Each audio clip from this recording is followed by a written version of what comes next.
Hey everybody, this is Bruce from GigBookingSecrets.com.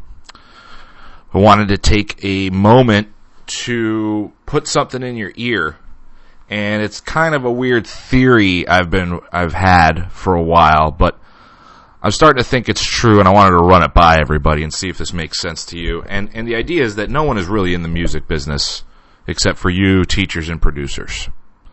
Basically, what I'm trying to say is that artists, producers, and teachers are the only people that are really in the music business as most people know it.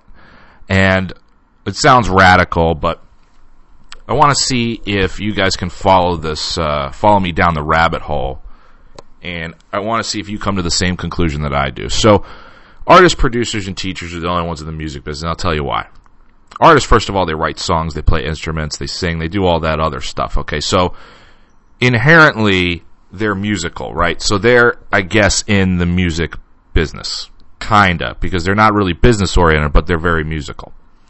Producers put together all this stuff, and they have to be at least somewhat artistically talented, okay? And then teachers, of course, have to be, because they pass it on. Otherwise, no one else is in the music business.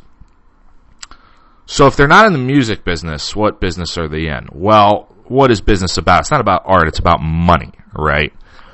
And on your way to music biz success, and on your way to rock stardom, you better start to understand that very concept, is that everyone else around you is in business. You're in music and art, okay? And business is about money. So look around a club at a gig, right?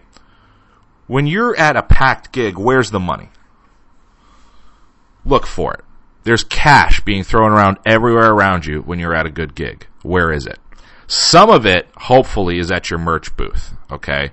And your merch booth is where you sell all your t-shirts and your stickers and your CDs and stuff. But most of it's not there, because if you're watching this, you probably need some help with that, okay? So I at least venture as far to say that you'd want more money from your merch booth. So, although you're kind of in business there, you're not in the real deal business because you're not moving a lot of money. So where's the money? Picture yourself at the club. Where's the money? It's at the bar. Okay? Concert venues are not in the music business. Okay? They are in the alcohol business. They are there to sell booze, to get people drunk and horny so they buy more booze.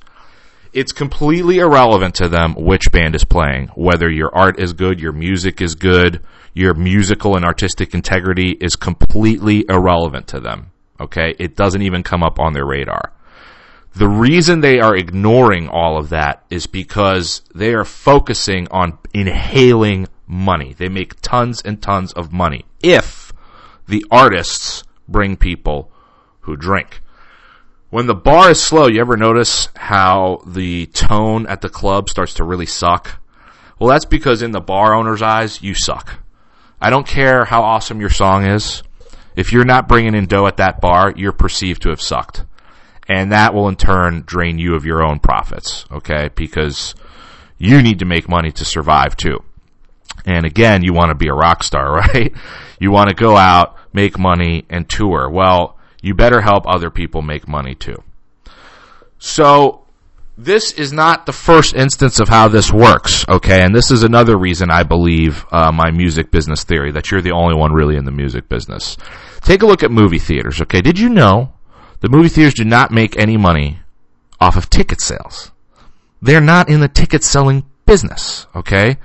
Movie theaters just basically try to cover the cost of the paper that the ticket is printed on, which is pennies, okay? Not even. Sometimes it's just a quarter of a cent. What they do is they make all their money in concession, right? Right in the back. And that's kind of like their bar at movie theaters, okay? You kind of have a bar too, don't you? You have a back of the room too. You have the merch booth. The merch booth or the merch table is where you need to make money. All the ticket sales and stuff is just a way for people to cover some costs, okay? Even at venues and clubs playing rock concerts, okay? Clubs, usually when they book a band and they have tickets for sale, a lot of those ticket sales go right back to the band they're booking. If they're booking a really big band and that band and agent has guarantees and deposits, the club or promoter is just trying to cover that, usually with the ticket. The clubs want their money in cash at the bar. Okay, you need to focus on that if you want to book better gigs. So I guess the bottom line here is, are you an artist or a businessman? Right? That's the question. What business are you really in? Are you in the music business?